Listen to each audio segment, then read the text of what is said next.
Olá, bem-vindos ao nosso podcast. Tema de hoje, ecos do podcast. O amor mudou ou nós é que mudamos? Então, a gente está mudando, inclusive, o nosso formato de uma maneira muito espontânea, porque que o nosso produtor de vídeo da equipe aí, da Matheus Lotto aqui com a Matheus gente, Lotto. convidado, membro da nossa equipe, maravilhoso. Então, quando a gente terminou o nosso último podcast, Matheus e Carol tiveram uma reação espontânea de caramba, relacionamento é contrato, aconteceu comigo. E aí nós mudamos o nosso roteiro e resolvemos nesse dia aí que o Brasil vai jogar, estou aqui em homenagem, montei um look especialmente para o jogo.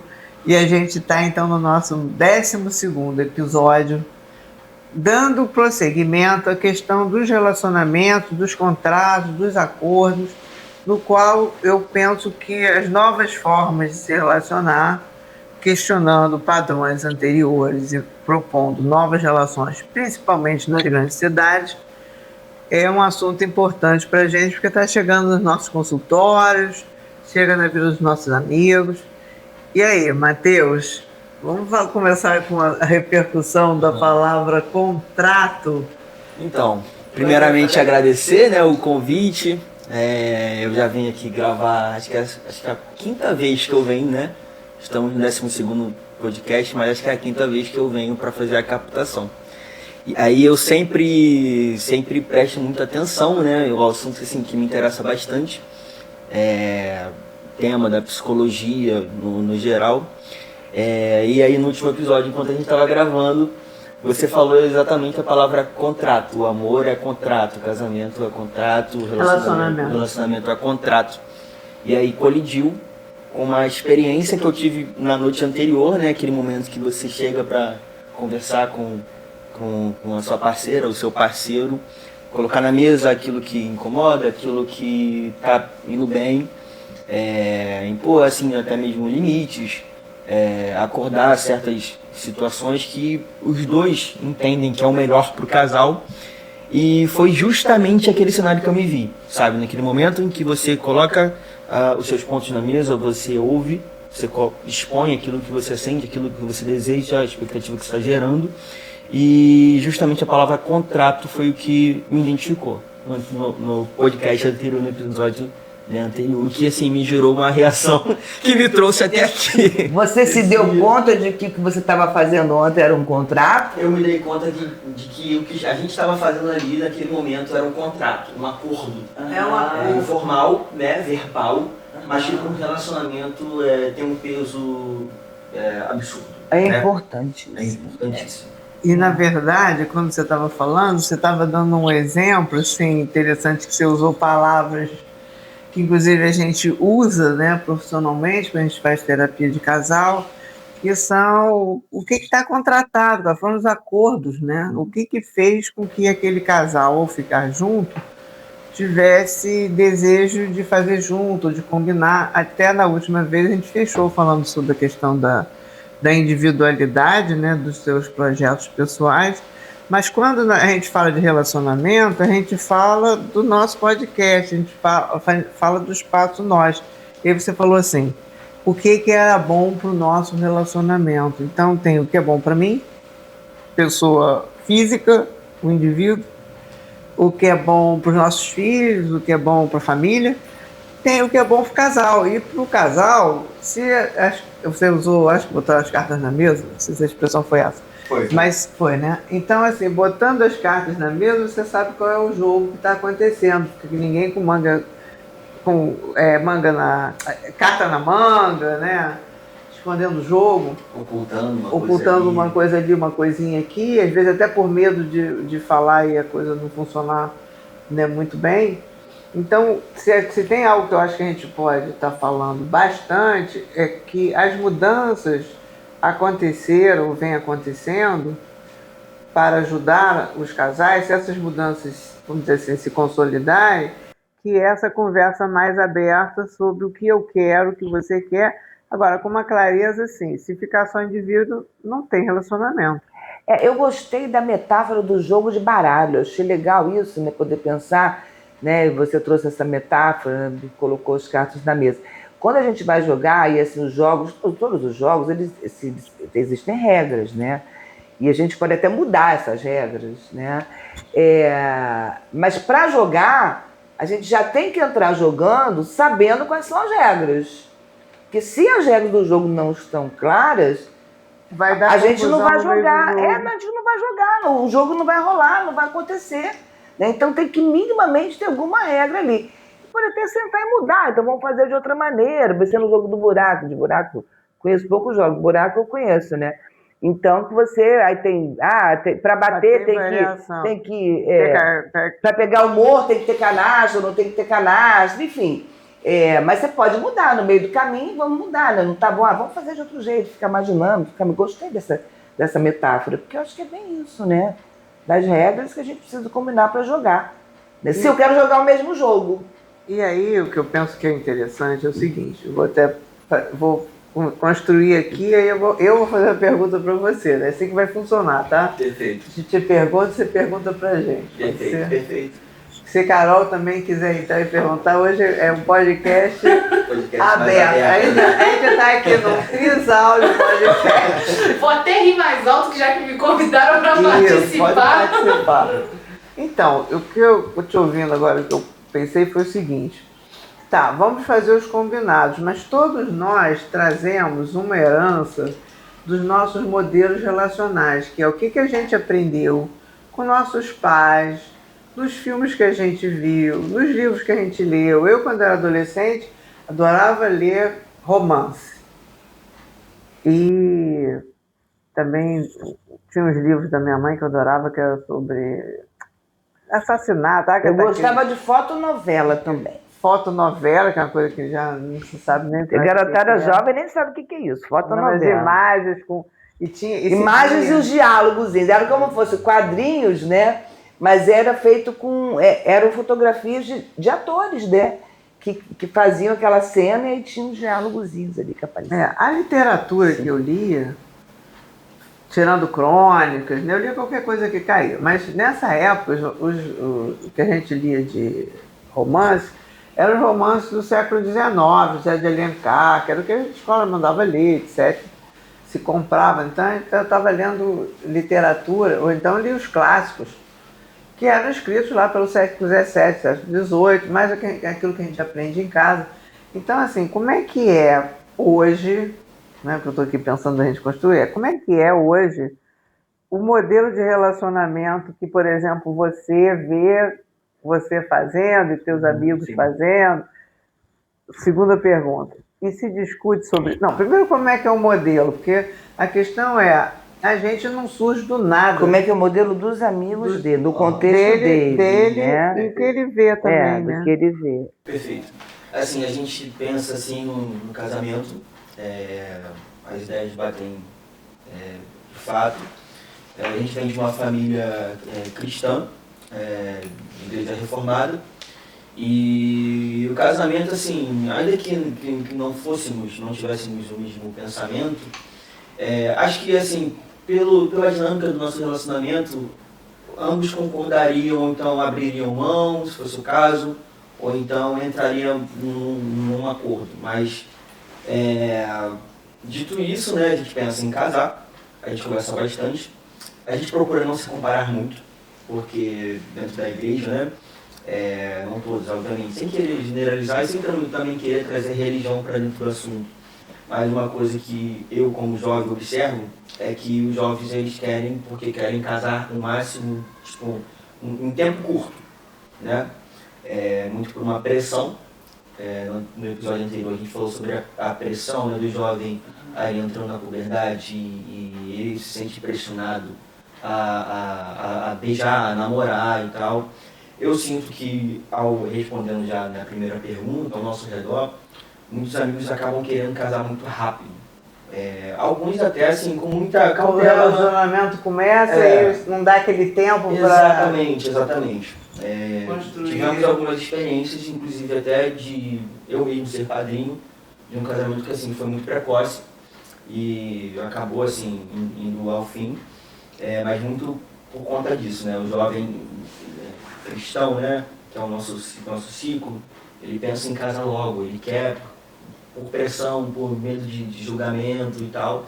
E a gente pensa em não se comparar muito, a gente tem o nosso tempo, a gente pretende terminar a faculdade, a gente tem essas metas, a gente tem algumas conquistas que a gente quer ao longo do namoro conquistar antes de casar, mas é um assunto assim muito leve pra gente, pra mim principalmente, a gente conversa assim, sem aquele medo, caramba, será que é a pessoa mesmo que eu vou me casar?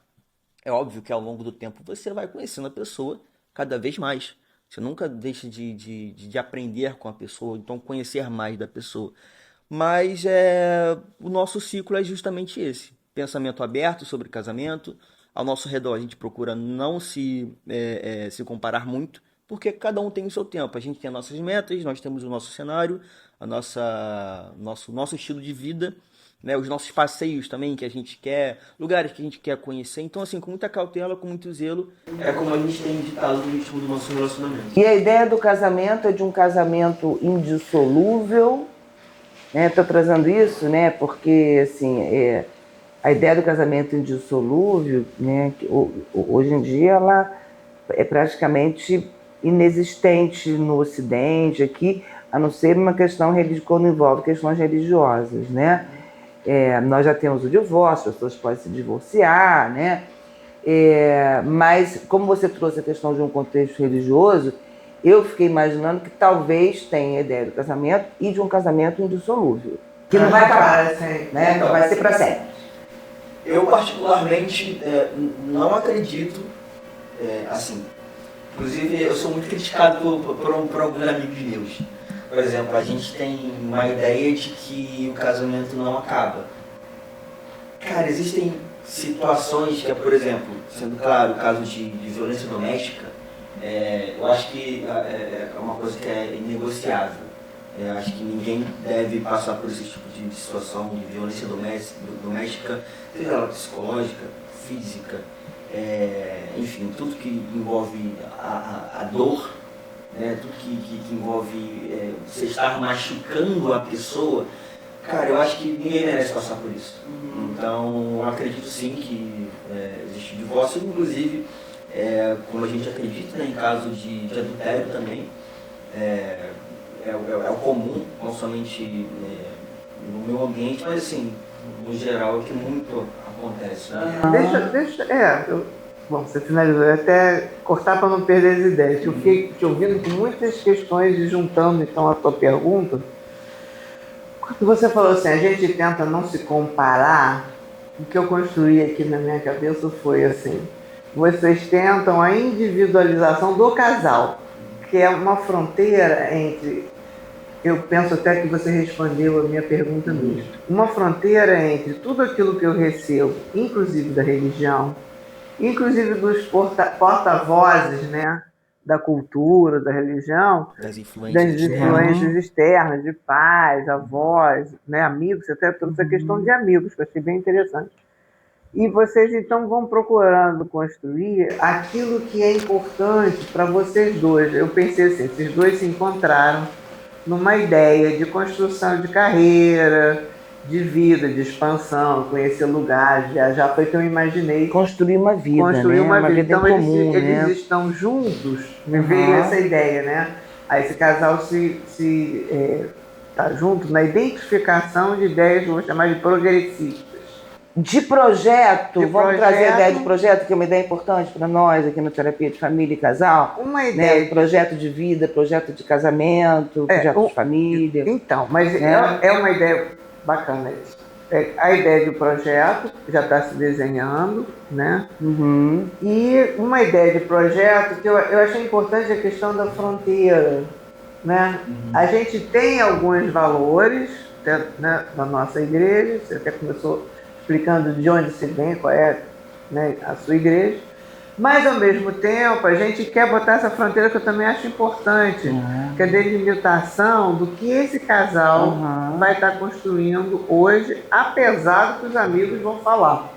da que a gente chama de diferenciação do casal, né? Diferenciação do casal. Então, isso, inclusive, eu penso que ajuda o casal. Diferenciação com relação aos amigos, com relação à igreja, que a gente fala muito de diferenciação com relação à família de origem, mas não é só com relação à família de origem. Né? Ele está trazendo também em relação ao social. Exatamente. Todo o ciclo ali que envolve a gente, assim, não é como se a gente não sofresse a pressão, porque justamente existe. Você citou, não, foi a Ana que citou quando você ia visitar os parentes mais distantes, sempre aquela pergunta, e aí, casou?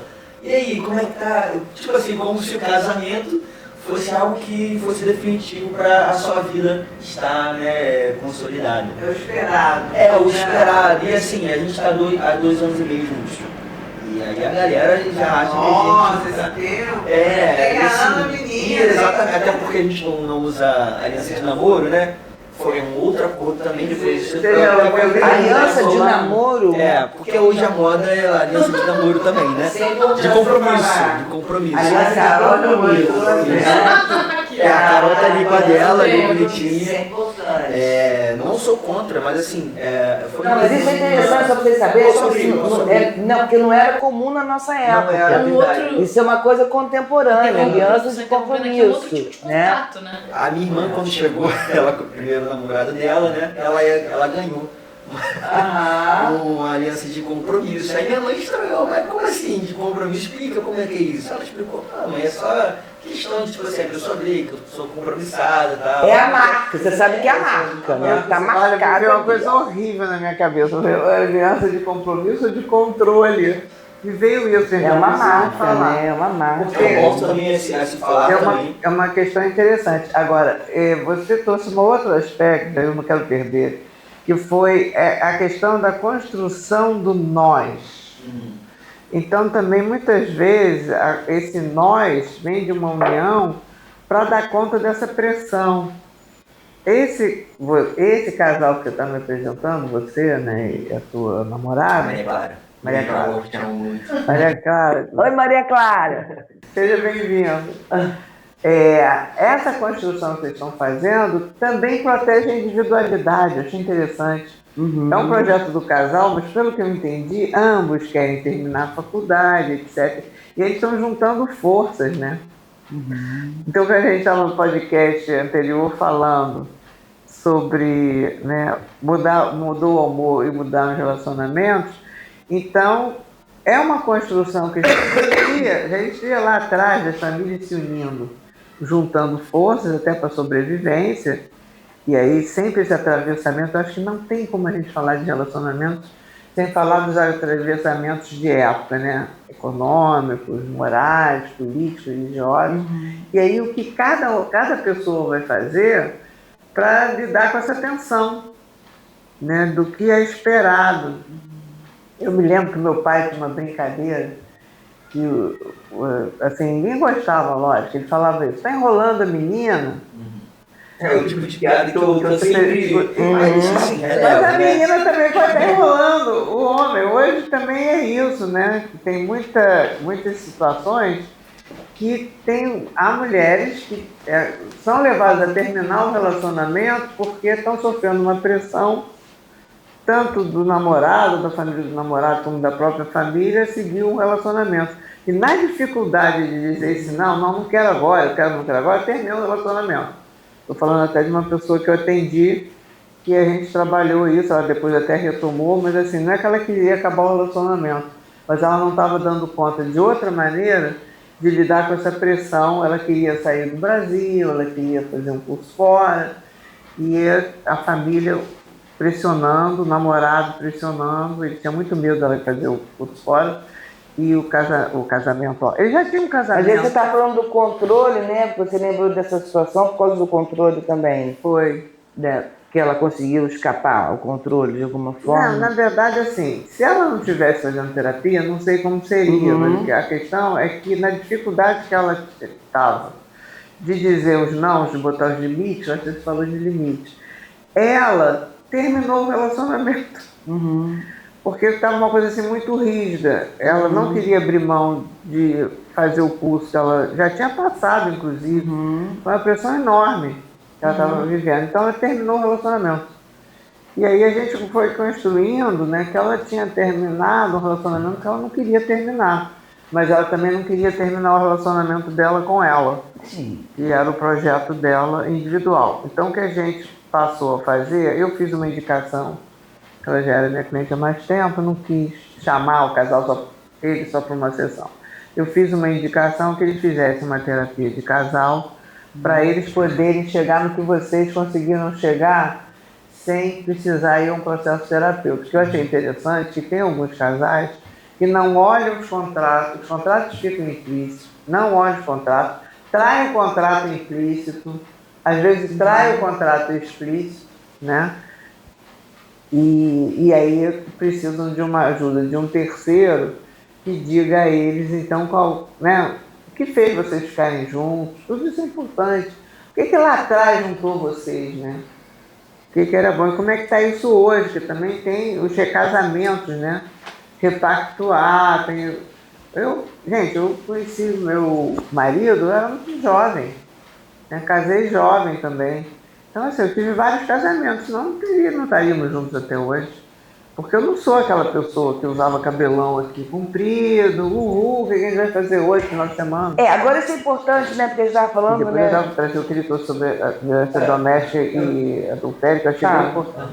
Inclusive eu posso responder também essa diferença, né, do estilo. Um gosta de uma coisa, outro gosta de outra. É uma coisa que no início aconteceu bastante, né? No início. Mas posso responder depois. Desejei família diferente. Não, fala, vai lá. Posso responder agora, então. Eu gosto muito de sair. Eu gosto muito de uma festinha, eu gosto tipo, de reunir os amigos. Eu gosto de sair. Ela já é muito mais assim de um rolê, assim falando nossa língua, né? De um rolê mais assim gastronômico, cinema, teatro. Inclusive a gente foi lá na show da minha filha. Da minha filha, e foi muito legal. E a gente conseguiu linkar, né, o rolê, porque justamente faz parte também do nosso contrato. Ela fazia as coisas que eu gosto comigo e eu fazia as coisas que ela gosta também junto com ela. É óbvio, né? Existe o consenso de que, por exemplo, se ela não quiser ir comigo, tudo bem eu sair com os meus amigos. Se ela quiser sair com as amigas dela, tudo bem. Mas acaba que eu acabo gostando conhecendo essa parte mais gastronômica, sabe? Apreciar aquele date, e acaba que a gente faz tudo junto. Porque ela aprendeu a gostar das coisas que eu gosto e eu aprendi a gostar das coisas que ela gosta também. Então assim, isso também foi tá no nosso contrato também. Agora eu vou te dizer uma coisa, eu acho que é bacana isso, mas eu acho que é interessante, tá? Ter algum momentinho onde você faça algo seu. Assim, pode ser, sei lá, uma vez por mês, você, sei lá, vai jogar bola com os amigos. Geralmente é sair com basicamente 2, 3 amigos meus que trabalham próximos ao escritório lá da agência, né? E aí, geralmente é isso, a gente sai pra assistir o jogo do nosso time de futebol. Isso é legal. É o nosso rolê. E ela tem uma amiga que tá fazendo medicina do exterior, e ela vem uma vez por mês. E aí é certo, é cravado, mas a gente tem marcado alguma coisa, é certo ela encontrar essa amiga para poder ter o momento delas. Eu acho importante isso, sabe, Matheus, porque assim, tem conversas que você tem com os amigos que você não tem com ela. E quando você chega, você inclusive chega com uma história diferente para contar, assim como ela também, quando sai lá com os amigos, né? Assim, é como eu acho que é como se desse uma refrescada ali na relação. A gente chama isso de nosso momento de fofoca. Aí eu começo a levar. Pode falar do outro. Posso, exatamente. Aí eu falo o que aconteceu no rolê com os meus amigos, levo pra ela. E ela também comenta o que aconteceu, por exemplo, na faculdade dela, o que aconteceu no dia a dia dela. A gente também tem esses momentos, né? Eu acho que óbvio, não fica parecendo que a gente é um casal muito perfeito, né? Ou então, de repente, performático.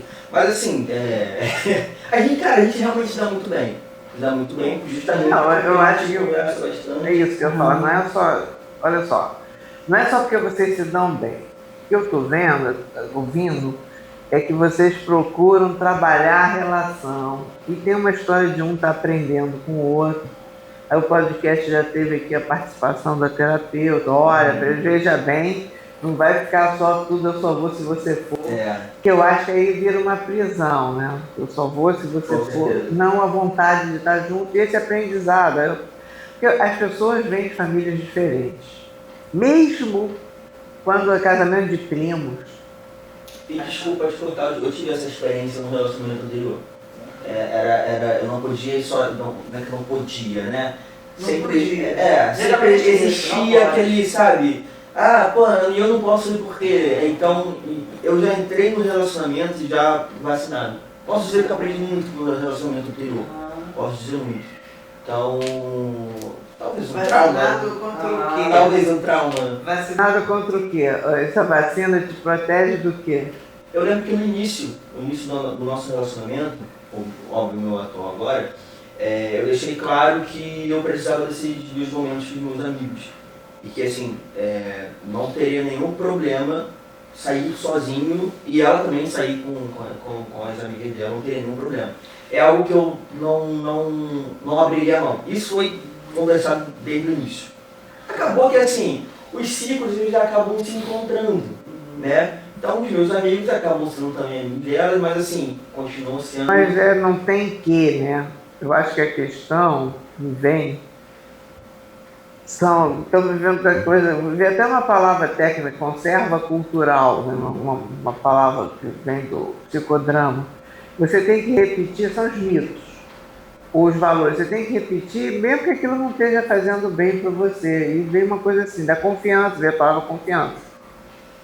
Confiança é fiar com confiança, é você tecer com a pessoa. Quando você tem uma questão de confiança, posse, aí os relacionamentos ficam restritivos, né? E muitas vezes aquele relacionamento que é muito restritivo, ele acaba empobrecido. Como você estava falando, isso aí eu vou estar com meus amigos, a gente fofoca, eu conto as coisas que aconteceram. Quando também eu pensei, nutre, né?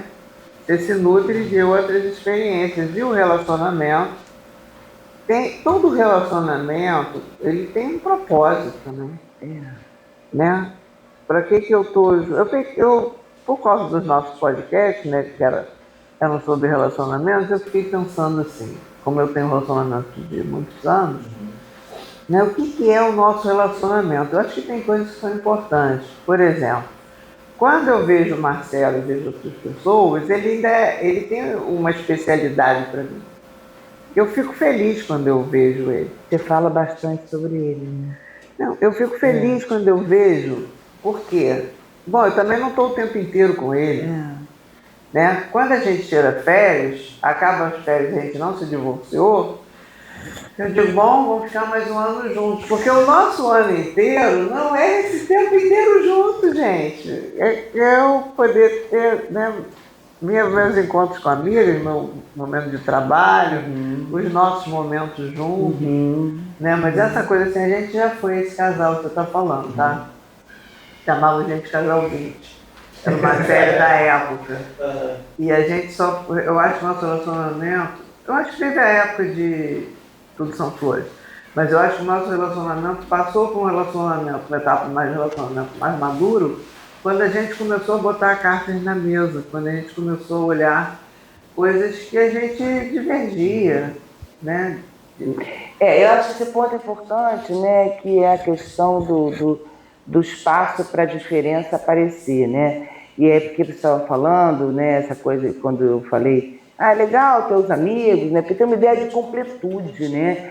De que o outro vai me completar, e junto à ideia do amor vem muito essa ideia, né? Então é a outra metade, o outro vai me completar, Que é do amor romântico. Não existe isso.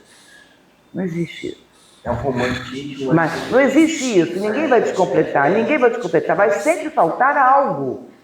Tá? Por mais que essa pessoa se encaixe ou tente se encaixar, porque às vezes a pessoa tenta se encaixar, né? Durante um certo período. Que vai matando a energia do Aí, porque ela vai abrindo mão da individualidade dela. Ela vai se encaixar, abre mão da individualidade, ela some. deixa de ser ela mesma, exatamente desaparece, ela não se reconhece mais.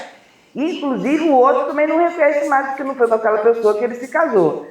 Né? Virou, que vira uma sombra do outro, é quando vira a sombra do outro, né?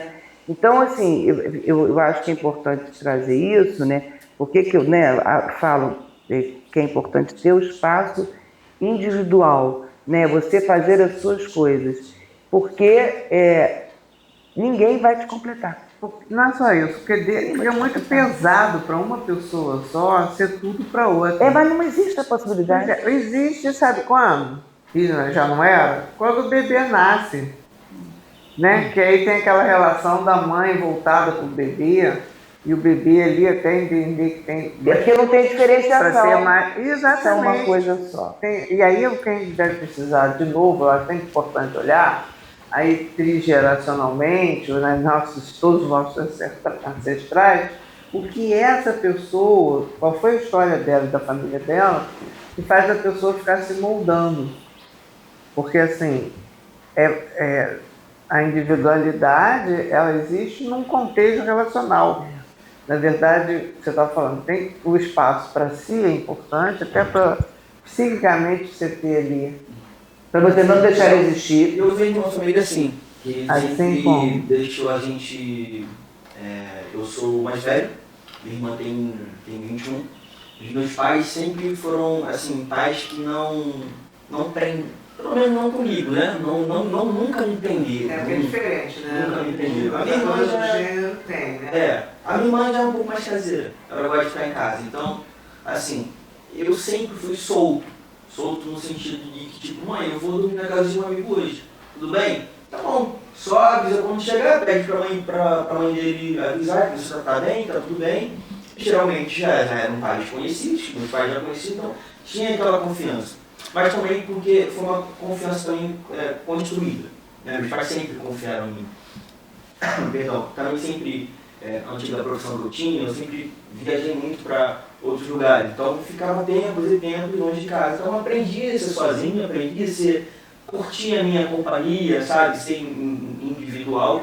O que trouxe, assim, uma certa facilidade de, tipo assim, pô, para onde eu vou vou levar a minha namorada, porque eu não sei ir sozinho, sabe?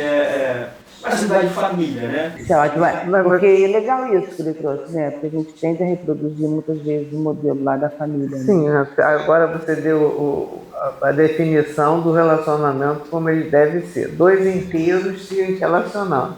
E não a história da cara metade, que é um pouco esse incentivo das pessoas não desenvolverem determinadas, né, capacidades. Agora, o indivíduo não existe, né, Ana? O indivíduo existe. Todos nós estamos no meio, existe a individuação. A gente se constrói na relação com o outro, no social, né? Isso não existe enquanto uma instância, né? O indivíduo que eu estou dizendo é assim, porque a gente está sempre se relacionando. A questão é essa construção, né? Sim, claro que eu sei quem eu sou, né? Você levou o a minha identidade, a minha identidade, ela precisa se construir, claro, a partir do outro, ela se constrói na relação, mas porque eu gosto sempre de pensar isso, assim. Quem sou eu com esse outro? Quem sou eu com essa situação? Porque senão também fica a ideia assim, o indivíduo, ele tem que trabalhar as suas fronteiras, porque a gente está o tempo inteiro em relação. Porque também a gente não pode confundir, tem indivíduo e individualidade, eu estou falando de individualidade, né? Isso. E de identidade, a identidade. A gente cada um tem a sua identidade, a sua identidade é construída, né? Ela é construída, ela vai passando por transformações, né? E é construída na relação com esse outro. Né? O risco é de eu perder a minha identidade, deixar de existir. Mas acho que é isso, né, Matheus? Poxa, obrigada por estar aqui com a gente. Eu que agradeço de participar desse podcast, que além de editar, assisto, né? Então, pô, caramba, é um prazerzaço participar de um podcast que eu edito. Eu quero dizer que foi muito bom você estar inaugurando aí. O primeiro convidado, né? Primeiro convidado. Esse novo formato. Eu acho. Vamos deixar aqui, se alguém tiver interesse, poder compartilhar um pouco da sua experiência de relação, poder entrar em contato com a gente. Escreve aí que a gente responde, tá? Então, já sabe, né? A gente gosta de deixar umas reflexões, no passado a gente não deixou. E aí a minha ideia é o que que você pensa sobre o seu modo de se relacionar e, assim, comparando, né? Se for comparar, mas comparando com as pessoas que estão ao teu redor, teus pais, teus avós. O que você acha que você está fazendo, né? Está dentro do mesmo modelo, está fazendo um outro modelo dos amigos, do seu meio, então, essa reflexão, que modelo é o que você está aí desenvolvendo na atualidade? E vou deixar uma pergunta pegando carona, né? Como é que é a sua forma de amar? Como é a sua forma de amar? Como é que você ama? Galera, não deixe de se inscrever no canal, ativar o sininho, que a gente esqueceu de falar também do sininho, e nos acompanhar também aí nas redes sociais. Divulga para os amigos, CGT Sandra Solomão. Comenta, pergunta. Isso aí, gente. Tchau, tchau. Beijo. Can count on me like 1, 2